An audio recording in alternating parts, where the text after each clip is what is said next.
What's up everybody, Venom here with a quick guide on Diablo 4. Let's get right into it. Now, this guide's going to be a little bit different than what I normally do because it's going to be a build guide, and I only cover build guides that either I know a decent chunk about or that I just thoroughly enjoy and want to share with other people. With that said, today's guide is going to be about a Druid build, and it's one that I thoroughly enjoy and that I think isn't going to be changed too much with the newest update that's coming out, patch 1.1.1, and I hope it doesn't get changed around too much, but I don't think that it will because I checked out all of the updates coming to Druid, and it doesn't appear that any of the updates are going to affect this build in particular. So with that said, let's get right into my Druid build for Diablo 4 Season of the Malignant. We're going to start out with the available skill points, the basic skill points that I use currently for my Druid build. And I call this Druid build the Lightning Shred Druid. I kind of found a template for it, but didn't like exactly how they had it.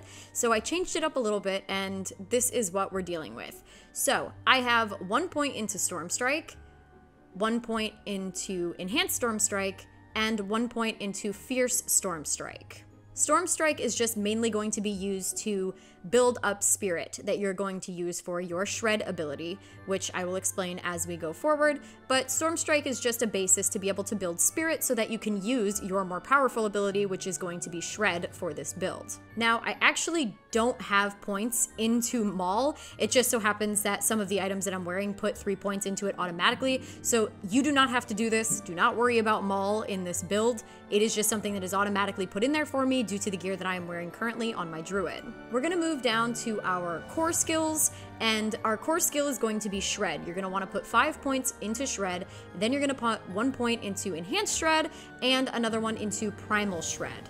You're gonna move over into Predatory Instinct and put 3. You're also going to put 3 into this passive ability that is going to give you 9% movement speed when in werewolf form.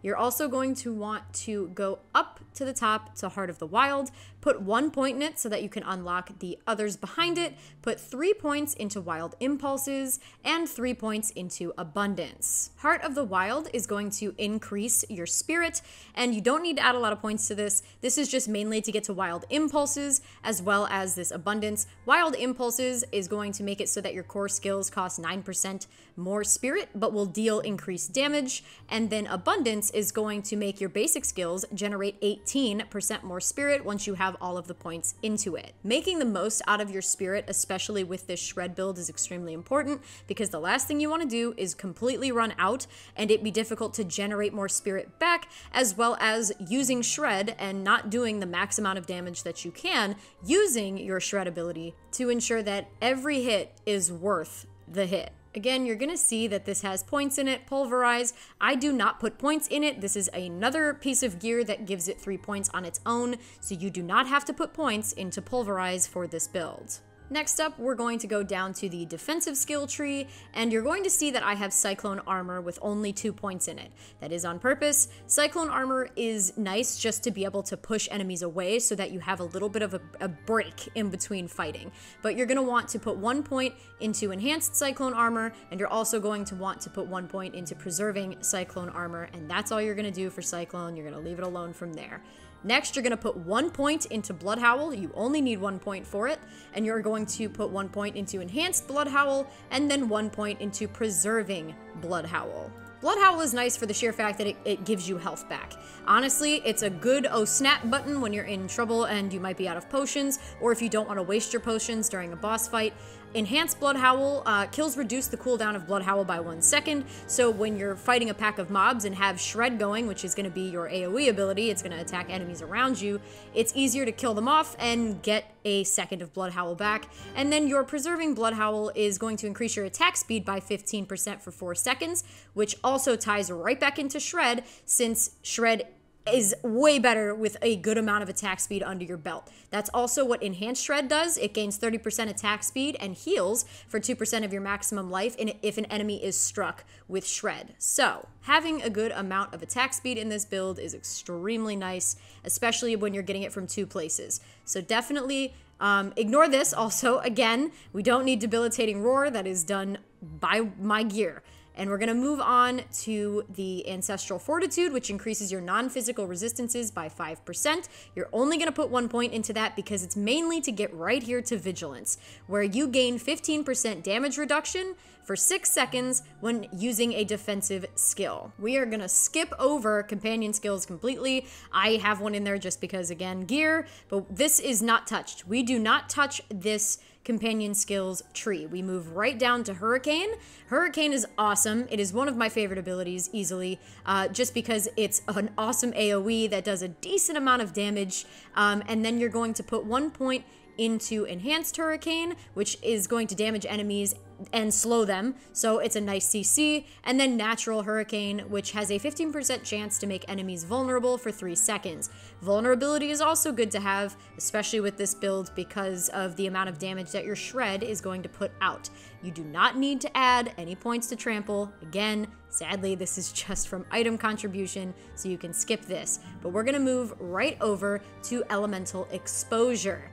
Lucky Hit, your Storm skills have a 10% chance to make enemies vulnerable for 1 second, so you're only going to put 1 point into Elemental Exposure, and then you're going to move up to Endless Tempest, which increases the duration of Hurricane by 15%. We obviously don't have Cataclysm in this build, we use Hurricane, and it's going to increase the duration of it by 15%, which is awesome because you just have this spinning cyclone of nonsense around you to do damage to enemies and slow them down. From there, inside of the Wrath skills, we're going to move down to Neurotoxin. Poison enemies are slowed by 8%. If you're like me, you're going to ask yourself, wait a minute, I didn't put any points into Poison Creeper. Why do I care about poison being increased? Envenom and Toxic Claws. Those are the 2 reasons that you want at least 1 into poison enemies being slowed by 8%, because Envenom, which you're going to put 3 points into, you and your companions gain 30% bonus critical strike damage against poisoned enemies. Then over here, we have the Tell-All, the Toxic Claws. Critical strikes with werewolf skills deal 23% of their base damage as poisoning damage over 4 seconds. So this is going to actually create that poison damage that you're utilizing to slow, as well as your 30% bonus critical strike to these poisoned enemies. So it makes your Shred ability, it's going to make your Shred ability do poison damage, increasing your critical strike damage against those enemies, as well as slowing them down. Moving on to the ultimate skills. We're going to put a point into Grizzly Rage because you become unstoppable. Realistically, the reason I chose this is because becoming unstoppable is a great way to get out of an insane CC where you're close to death and you just gotta pop yourself out of it. You gotta get away before you get killed. That's what Grizzly Rage is for. It really helps to kind of get out of a sticky situation.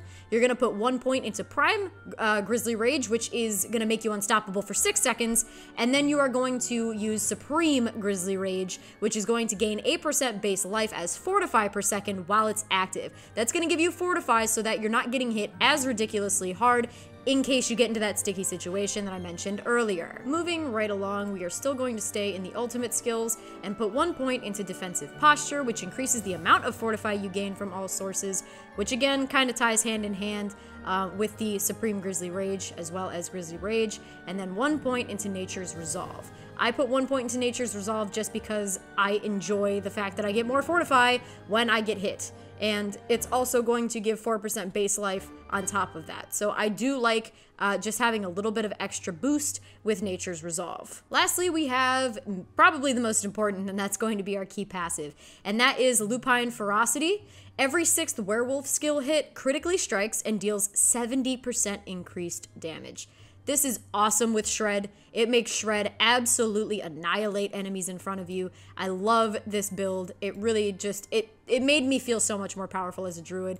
And I'm not going to say this is an end game build. I will consider this a leveling build. I am only level 52. I have been building this now since level 35, and I love everything about it. Everything about this build is very fun. It's very versatile. It gives you AoE. It gives you a little bit of an oh snap button when you need to get out of a sticky situation. Like I said, with that Grizzly Rage, and I just think it's an all-around really good build for a beginner. You don't have to have specific uniques to make this work. You do not have to have specific aspects to make this work. Yes, aspects and uniques can make it better, but you do not need them for this to work for you.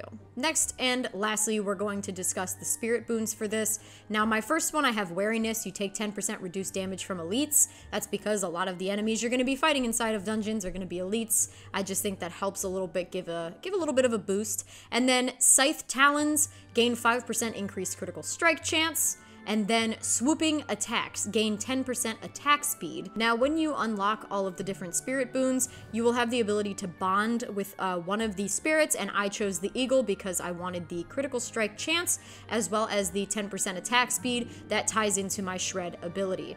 Next, we are going to pick Calamity, extend the duration of ultimate skills by 25%, a good way to extend Grizzly Rage in case of a sticky situation.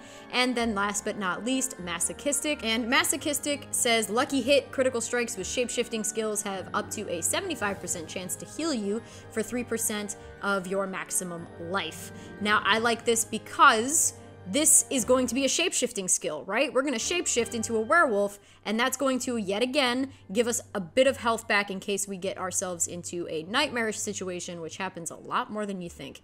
So this is my build currently. I do have the Paragon build as well. I'm not going to cover that because I'm still kind of filling this out and learning. I haven't made it very far. This is just a basic build using kind of this dynamic, but I'm going to say 0 to 50. This is a perfect build for 0 to 50. I think allocating your points where necessary, and if you want to change the build, you absolutely can.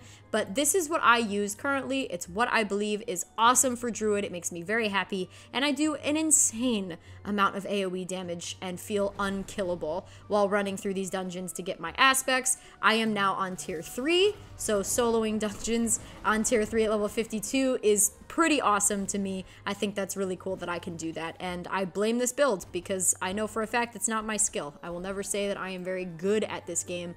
I will never claim to be a good druid either. I mained a rogue for a long time. So with that said, that's gonna do it for this druid guide, and I hope you enjoyed it.